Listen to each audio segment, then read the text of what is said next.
for Judging Freedom. Today is Thursday, May 15th, 2025. Colonel Lawrence Wilkerson, dear friend of mine and friend of the show, joins us now. Colonel Larry, always a pleasure. Thank you very much for your time here. The suggested title and advertised title of this show is Trump Making Pacts with Devils. You are a career military, and then, of course, you had your career in the State Department. What was your reaction when you saw the President of the United States of America hugging a Brooks Brothers-clad former commander of Al-Qaeda? Interesting development. I'm waiting to see how it works out. I know that our troops are still there. He ordered them out, but now apparently he's ordered them back in because they are in the middle of a silica deposit that is astronomical, I'm told, very valuable, a critical mineral. And so we're not leaving now. Clearly, this man is transactional to the core.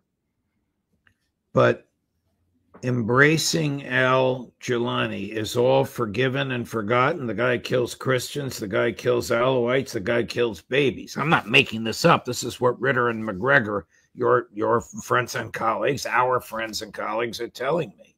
But this is Trump, and Trump does business, and business is all he does. And just look at where he's been with some of the richest men in the world courting their money, their business, and such. This is the guy who's motivated by that and that alone.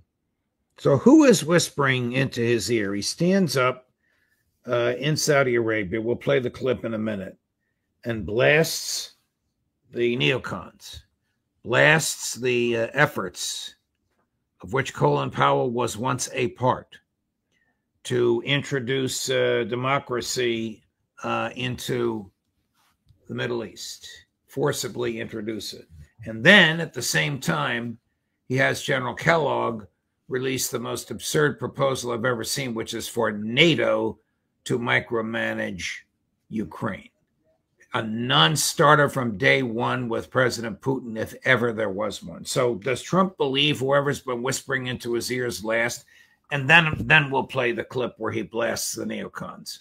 Some of that is, of course, true, I think. But I'm listening to what's happening in Turkey right now, and I'm reasonably confident that we might go ahead with this. The real ingredient that might screw it up at the last minute is Zelensky. But right now I'm hearing that Medinsky's there, Peskov is there, the head of the GRU, Igor Kostyakov is there. This is a very powerful delegation. My new friend Sergei Lavrov is there. Yes, very, very powerful delegation. And it means Putin's serious. But Colonel, Chris, you can pop that full screen up. But guess who else is there, Colonel? Yeah. Lindsey Graham.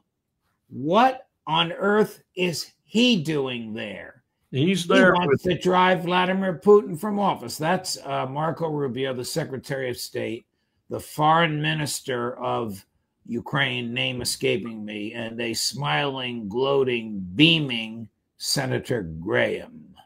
Well, I think Rubio's there.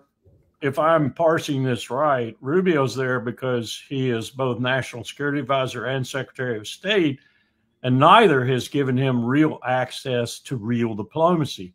So I'm assuming he's there because he's not in the city Istanbul where the talks are going to take place. I don't know if he will eventually arrive there should they eventuate. But I think he's trying to keep himself relevant, and is he the Secretary of State? Because depends how you define. I'll use Bill Clinton. Depends what the word "is" means. He is the de jure Secretary of State. He's not the de facto Secretary of State. Am I right, Colonel? I think he's actually out of the action, completely out of the action, and he's doing his best to reinsert himself in it. And bringing Lindsey along, he thinks might help him. Wow. Here's what President Trump said about Lindsey and his neocon buddies. This is blistering. Yes. Cut number 11. Before our eyes, a new generation of leaders is transcending the ancient conflicts of tired divisions of the past and forging a future where the Middle East is defined by commerce, not chaos, this great transformation has not come from Western intervention. No less, the gleaming marvels of Riyadh and Abu Dhabi were not created by the so-called nation builders, neocons, or liberal nonprofits like those who spent trillions and trillions of dollars failing to develop Kabul, Baghdad, so many other cities. Instead, the birth of a modern Middle East has been brought by the people of the region themselves. In the end, the so-called nation builders wrecked far more nations than they built, and the interventionists were intervening in complex societies that they did not even understand themselves. They told you how to do it, but they had no idea how to do it themselves.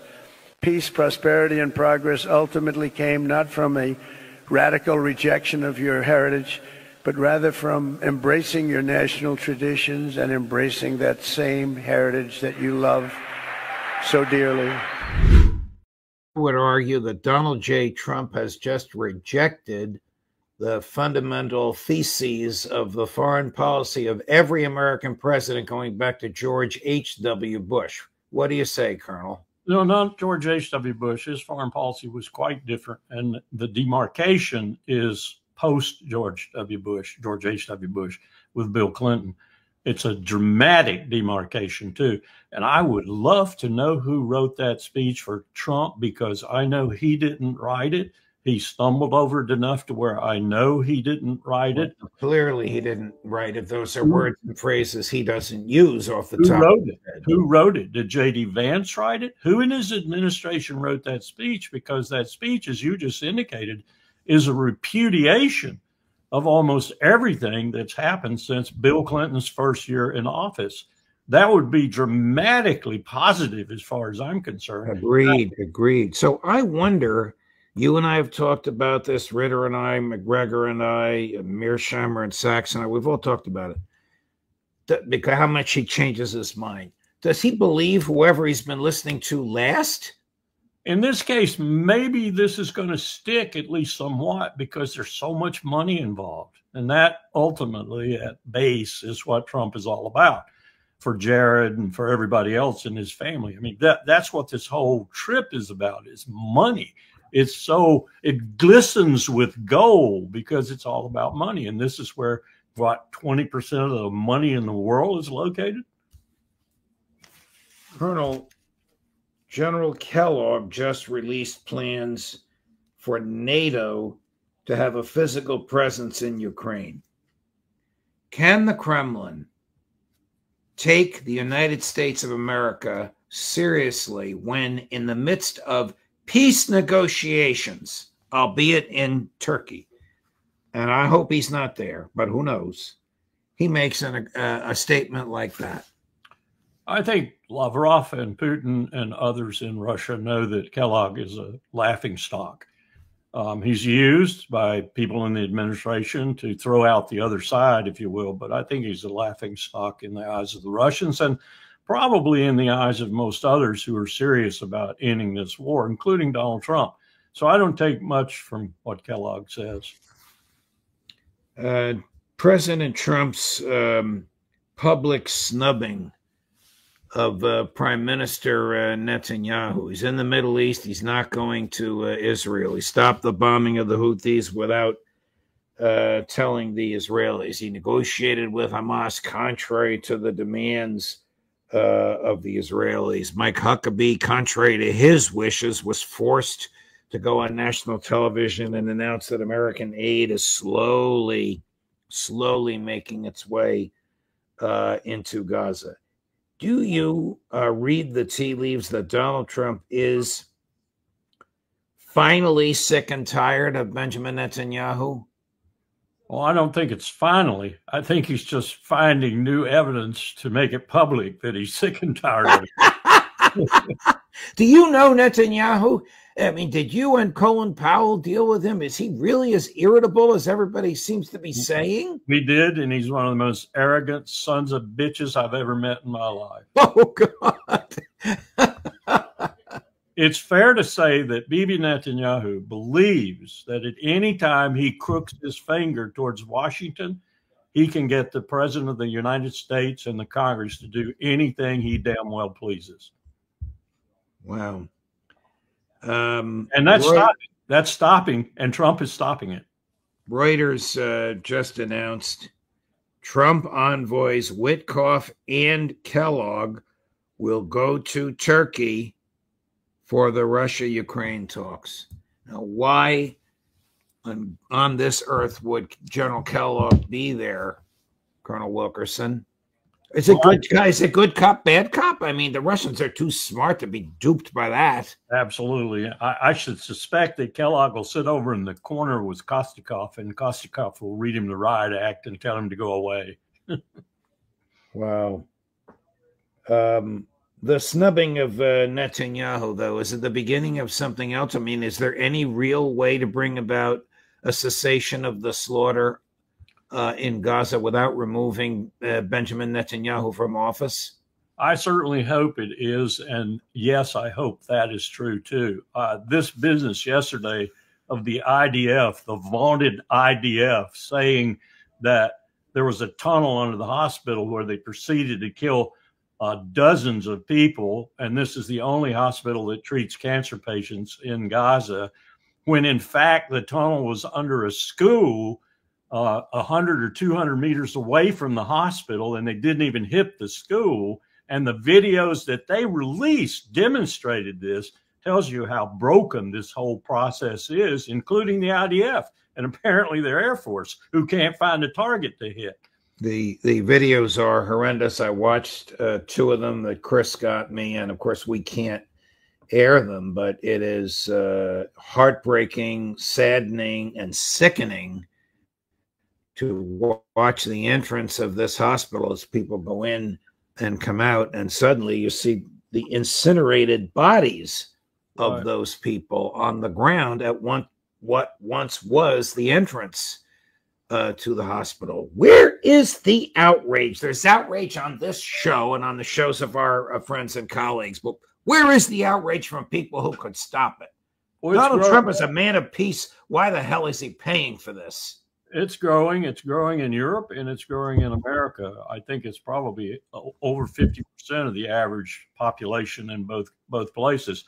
Where it needs to grow and where it isn't growing, and I listened to Gideon Levy this morning, and I think he's right, it's not growing in Israel.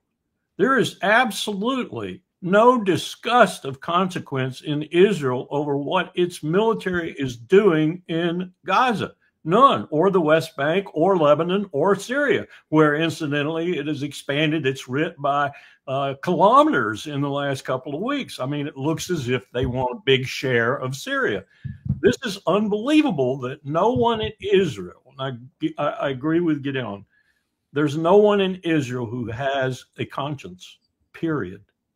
Well, further to that argument, here is the Israeli UN ambassador. This guy's a real SOB. I think you know him, Danny Danon, being interrogated by a reporter for Sky News. Now, Sky News is the largest cable news in Europe, so it is mainstream media. But this reporter is really letting him have it. Watch his cold, steely-eyed, cold-blooded, couldn't care less responses to what she says. This begins with a statement at the Security Council by someone stating the Palestinian side, and then it jumps to this reporter, Yalda Hakim, ripping into Ambassador Danon. Chris, cut number 15. We have briefed this council in great detail on the extensive civilian harm that we witness daily. Death, injury, destruction, hunger, disease, torture, other cruel, inhuman, or degrading treatment. We have described the deliberate obstruction of aid operations and the systematic dismantling of Palestinian life. This degradation of international law is corrosive and infectious. It is undermining decades of progress on rules to protect civilians from inhumanity and the violent and lawless among us. That was Tom Fletcher, and Ambassador Dannon, he goes on to say, stop the 21st century atrocity in Gaza. Will you act now decisively to prevent genocide in Gaza and to ensure respect for international humanitarian law? I just want to get your reaction to what Tom Fletcher was saying. We are in this war because of Hamas, period. If you want to blame somebody, blame Hamas. Ambassador Dannon, I'm not talking about Hamas, a terrorist organization. I am talking about you, the state of Israel, as a responsible actor. For the last 19 months, the world has been watching the way that you have prosecuted this conflict, the way that aid has been prevented from reaching the most needy. In the last 2 months, 73 days, we have seen that there has been no aid that has entered Gaza. So while you can deflect and say that this is Hamas's responsibility, at the end of the day, you are the governing power in Gaza. You have a responsibility to ensure that there is no famine and starvation in Gaza, which is what the world, including your allies and partners, are now accusing you of. And it's gone beyond accusation. They are saying that they are seeing it in real time take place. So the only starvation in Gaza is the starvation of the hostages. You know this creep? No, God bless that reporter. I listened to the UN Undersecretary yesterday. I listened to his whole presentation of the Security Council. I almost broke out in tears. I mean, he's right. He's absolutely right. The first thing the UN Secretary General and the UN Security Council should do is kick Israel out of the United Nations, period, just to make the blatant point that what that man said is true. We are destroying 50 plus years of humanitarian law, of armed conflict, of all the things that we purported to be the leader in instigating and promoting. We are destroying it by supporting this basket case in the eastern end of the Mediterranean, led by this homicidal maniac named Bibi Netanyahu. I wish that the president's people could listen to you, but I'm still taken aback that he listens to people like Lindsey Graham. Let me transition a little bit. Colonel, does the Defense Department need I can't even say this with a straight face, need a budget of $1 trillion a year? No, it needs to get rid of a lot of that because it's polluting the Defense Department. What we're doing is just rewarding more CEOs and COOs and shareholders in particular of companies that sell weapons to the world. Lockheed Martin being at the top of that pile. It's incredible. We're just rewarding them. We're giving more and more money out. And of course, some of that money comes back in donations to congressional members who vote for the appropriation of that money. So it's a cesspool. It's a cesspool in which Congress is guilty as charged. If the Congress were asked to approve the donation of a $400 million jet to the Defense Department transferred to Trump's library when he leaves office, do you think they would approve it? Well, I think they probably would, given the current attitude over there. And I think it's a violation of not only ethics, but it's a violation of U.S. law. You're not, the emoluments clause and such is pretty pertinent here, I think. I mean, isn't the purpose of the emoluments clause to prevent the reality and the perception of a quid pro quo between the head of a foreign state and the head of the United States government? I mean, would they give something worth $400 million without expecting something in return? Not on your life, and especially not these people. These people believe, I remember Bandar Bush. These people believe that when they give $1 billion bribe, for example, to the British government in order to change the sales of aircraft to South Africa, and Blair gets a big share of that bribe, they believe that's the way you do business. Wow. Our friend Ben Cohen of Ben and Jerry's, a forceful advocate for peace in Gaza, shows a hearing at which HHS Secretary Robert F. Kennedy Jr. was testifying to make his opinions known, and he was dragged out by the police. But I want you to watch what happened to him. This looks like dear old Ben orchestrated this. You watch the shouting and the Q&A as they're carrying it out. Now, I know you've demonstrated and you've been carried out, but watch the way Ben did it. Cut number 16. I'll take you Permitted while the committee conducts its business. Capitol Police are asked to remove the individuals from the hearing room. Move down the hallway. Ben, why are you getting arrested? Move down the hallway. If you stop, you will be arrested. Kills poor kids in Gaza by buying bombs and pays for it by kicking kids off Medicaid in the U.S. Keep going down. Keep going down the hallway. Ben, how many days have they been starving in Gaza? What has it been? 75 days by now. Stop. Anthony, I need my shoe. Our program. We were down in the hall right now. Let's go. Everybody. I'm saying, everybody. Stop this. Pick it up. Stop business. Pick it up. Ben, what are you calling for the Congress and senators to do for Gaza? Congress and the senators need to ease the siege. They need to let food into Gaza. They need to let food to starving kids. What did you say in there, man? I said that Congress is paying to bomb poor kids in Gaza and paying for it by kicking poor kids off Medicaid in the U.S. Don't let them any closer. Stop. Everybody. Stop. Everybody stop. Now, Ben's a character and a true believer. I'm offended at the efforts to stifle free speech. That's the hallway of a congressional office building, a quintessential place for the expression of free speech. I agree with you. I was there with Doctors Against Genocide and confronted those same Capitol Police. Their attitude and their treatment of those people was reprehensible. And Dennis Fritz and I sent emails and letters to the lawyers that represent those police and to the general counsel. We got, sops back, but, Ben's my boss, so I got to be careful. He's my boss at the Eisenhower Media Network. Ben did an interview, you may have seen it, with Tucker Carlson recently. And I think in that interview, Tucker asked good questions and Ben gave extraordinarily good answers. And his answers more or less rehearse what you and I have just been saying about the reprehensibility, the despicability of Israel. Yeah. Ben's been on the show. He's a good friend of the show, and he's friends of friends, as you know.